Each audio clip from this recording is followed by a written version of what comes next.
ಕೇವಲ ಈ 950 ಮನೆ ಮಾತ್ರನಾ ಪಾಟೀಲ್ ಸಾಹೇಬ್ರೆ, ಇನ್ನೂ ಹೆಚ್ಚಿನ ಮನೆಗಳಲ್ಲಿ ಇನ್ನೂ ಹಿಂಗೆ ರಾಜ್ಯದಲ್ಲಿ ಬೇರೆ ಬೇರೆ ಜಿಲ್ಲೆಗಳಲ್ಲಿ ಬೇರೆ ಬೇರೆ ಕ್ಷೇತ್ರಗಳಲ್ಲಿ ಕೂಡ ಇದಾಗಿದೆ ಅಂತ ವರದಿಯನ್ನು ಒಂದೊಂದಾಗಿ ಹೊರಗಡೆ ಬರ್ತವೆ. ರಾಜೀವ್ ಕಾಗೆ ಮೊನ್ನೆ ಹೇಳಿದ್ದಾರೆ, ಬೇಳೂರು ಗೋಪಾಲಕೃಷ್ಣ ಹೇಳಿದ್ದಾರೆ, ಇನ್ನೂ ಎಷ್ಟು ಜನ ಹೇಳ್ತಾರೆ ಗೊತ್ತಿಲ್ಲ.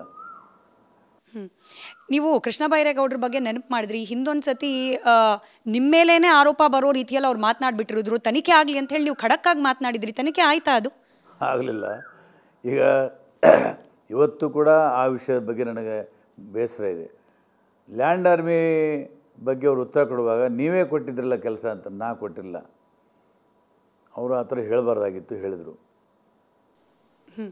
ತನಿಖೆ ಆಗಲೇ ಇಲ್ಲ. ನೀವು ಅದನ್ನು ನೆನಪು ಮಾಡಿದ್ರ ಮತ್ತೆ ಮುಖ್ಯಮಂತ್ರಿಗಳಿಗಾಗಲಿ? ಬೇರೆ 108 ಕೆಲಸ ಇದಾವೆ, ಇವರಿಂದ ಬೆನ್ನೆತ್ತಿಲ್ಲ ನಾನು. ಬಟ್ ಇದೊಂಥರ ಶೂಟಿಂಗ್ ಇನ್ ದ ಡಾರ್ಕ್ ಥರ ಆಗ್ಬಿಡಲ್ವಾ? ನಿಮ್ಮ ಮೇಲೆ ಆರೋಪ ಬರುತ್ತೆ, ನೀವು ತನಿಖೆ ಮಾಡಲಿ ಅಂತ ಹೇಳ್ತೀರಿ. ಈಗ ವಸತಿ ಇಲಾಖೆ ಮೇಲೆ ಆರೋಪ, ತನಿಖೆ ಮಾಡಲಿ ಅಂತ ಹೇಳ್ತೀರಿ. ತನಿಖೆ ಯಾಕೆ ಮಾಡ್ತಿಲ್ಲ ಕಾಂಗ್ರೆಸ್ ಸರ್ಕಾರ? ಹಾಗಾದರೆ ಮಾಡ್ಬೋದು, ಅವರು ವರದಿ ತರಿಸ್ಕೊಂಡಿರ್ಬೇಕು, ತನಿಖೆ ಮಾಡಿದ್ರು. ಅದು ಆಗಲೇಬೇಕಂತೇನೋ ಕಾನೂನಿದೆಯಾ ತನಿಖೆ? ಬಟ್ ಆರೋಪ ಮಾಡಿದ್ರೆ ಜನರಲ್ಲಿ, ಅದರಲ್ಲೂ ನಿಮ್ಮ ಮತದಾರರಲ್ಲಿ ಗೊಂದಲ ಕಾರಣ ಏನು ಗೊಂದಲ ಇಲ್ಲ. ನನ್ನ ಬಗ್ಗೆ ನಮ್ಮ ಮತದಾರರಿಗೆ ಪ್ರೀತಿ ಇದೆ, ಗೌರವ ಇದೆ. ನಾನು ಹೋರಾಟ ಮಾಡ್ಕೊಂಡು ಬಂದಿದ್ದೀನಿ 40 ವರ್ಷದಿಂದ. ನನ್ನ ಮೇಲೆ ನಂಬಿಕೆ ಇದೆ ಅವರಿಗೆ. ನಿಮ್ಮದೇ ಪಕ್ಷದ ಕೆಲವರು ಆಫ್ ರೆಕಾರ್ಡ್ ಹೇಳ್ತಿದ್ದಾರೆ, ನಿಮಗೆ ಸಚಿವ ಸ್ಥಾನ ಸಿಕ್ಕಿಲ್ಲ ಅನ್ನೋ ಕಾರಣಕ್ಕೇನೆ ಪದೇ ಪದೇ ಸರ್ಕಾರದ ವಿರುದ್ಧವಾಗಿ ನೀವು ಮಾತನಾಡ್ತಿದ್ದೀರಾ. ನಿಜಾನ ಇದು? ಬ್ಲ್ಯಾಕ್ ಮೇಲ್ ಮಾಡಿ ಮಂತ್ರಿ ಆಗುವಂಥ ನನ್ನ ಹತ್ರ ಇಲ್ಲ.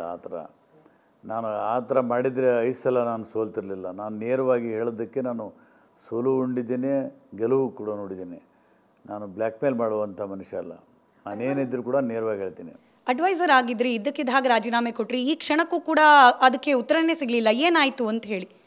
ನನಗೆ ಅಲ್ಲಿ ಅಡ್ವೈಸರಿ ಇದ್ದು ಅಲ್ಲಿ ಏನು ಮಾಡಬೇಕಾದಂಥ ಕೆಲಸ ಇಲ್ಲ, ವೇಸ್ಟ್. ನನಗೂ ಕೂಡ ಮನಸ್ಸೊಪ್ಪಲಿಲ್ಲ, ರಾಜೀನಾಮೆ ಕೊಟ್ಟಿದ್ದೆ. ಅಂದರೆ ನಿಮ್ಮ ಮಾತನ್ನು ಮುಖ್ಯಮಂತ್ರಿಗಳು ಕೇಳ್ತಿರ್ಲಿಲ್ವಾ? ಕೇಳ್ತಿರಲಿಲ್ಲ, ಎಲ್ಲನೂ ಕೇಳಬೇಕಂತೇನಿಲ್ಲ.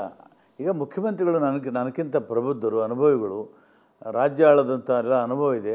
ನಾನು ಹೋಗಿ ಅವರಿಗೆ ಅಡ್ವೈಸ್ ಮಾಡೋದೇನಿದೆ? ಅಡ್ವೈಸರ್ ಅಂತ ಮಾಡಿದರು, ನನ್ನದು ಉಪಯೋಗ ಅಂತ ನನಗೆ ಅನಿಸಲಿಲ್ಲ, ಅವಶ್ಯಕತೆಯೂ ಇಲ್ಲ. ಅಡ್ವೈಸರು ರಾಯರೆಡ್ಡಿ ಅವ್ರಿಗೆ ಸ್ವಲ್ಪ ಬಜೆಟ್ ಬಗ್ಗೆ ಅವ್ರಿಗೆ ಅನುಭವ ಇದೆ, ಅವ್ರು ಮಾತಾಡ್ತಾರೆ. ನಾನೊಬ್ಬ ಸಾಮಾಜಿಕ ಕಾರ್ಯಕರ್ತ, ಹೋರಾಟದಲ್ಲಿ ಬಂದಂತನು. ಹಾಗಾಗಿ ನಾನು ರಾಜೀನಾಮೆ ಕೊಟ್ಟೆ, ಬೇರೆ ಅರ್ಥ. ಅದ್ರ ಹಿಂದೆ ಬೇರೆ ಏನು ಅಸಮಾಧಾನ? ಯಾವ ಕೆಲವರು ಅದನ್ನು ಕೂಡ ಬ್ಲ್ಯಾಕ್ ಮೇಲ್ ಟ್ಯಾಕ್ಟಿಕ್ಸ್ ಅಂತ ಕರೆದ್ರು. ನಾನು ಹೇಳಿದ್ದೀನಲ್ಲ, ಬ್ಲ್ಯಾಕ್ ಮೇಲ್ ಮಾಡುವಂಥ ಕಲ್ಚರು, ನೇಚರು ನಂದಿಲ್ಲ. ನಾನೇನಿದ್ರು ಕೂಡ ನೇರವಾಗಿ ಹೇಳ್ತೀನಿ.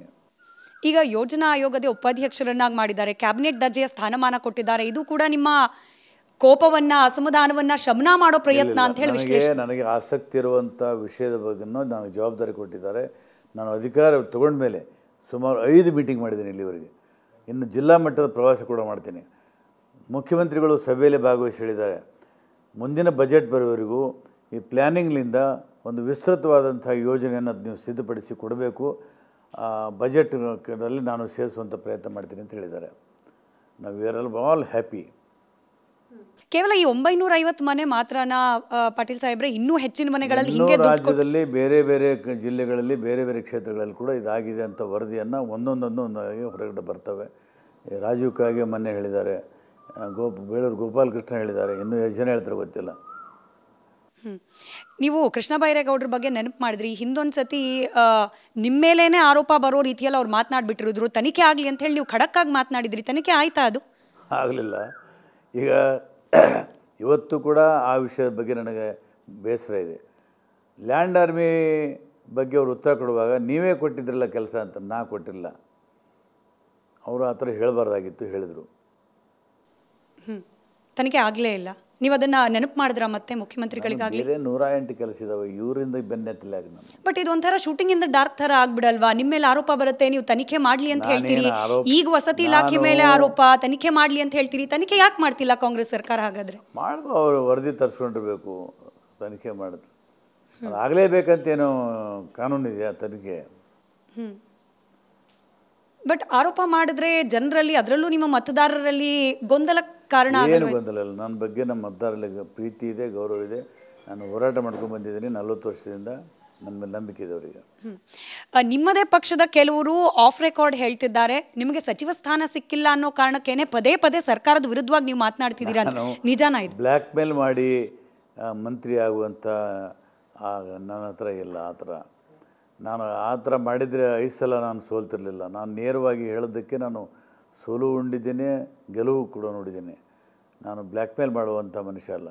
ನಾನೇನಿದ್ರು ಕೂಡ ನೇರವಾಗಿ ಹೇಳ್ತೀನಿ. ಅಡ್ವೈಸರ್ ಆಗಿದ್ರಿ, ಇದ್ದಕ್ಕಿದ್ದ ಹಾಗೆ ರಾಜೀನಾಮೆ ಕೊಟ್ರಿ, ಈ ಕ್ಷಣಕ್ಕೂ ಕೂಡ ಅದಕ್ಕೆ ಉತ್ತರನೇ ಸಿಗಲಿಲ್ಲ, ಏನಾಯಿತು ಅಂತ ಹೇಳಿ?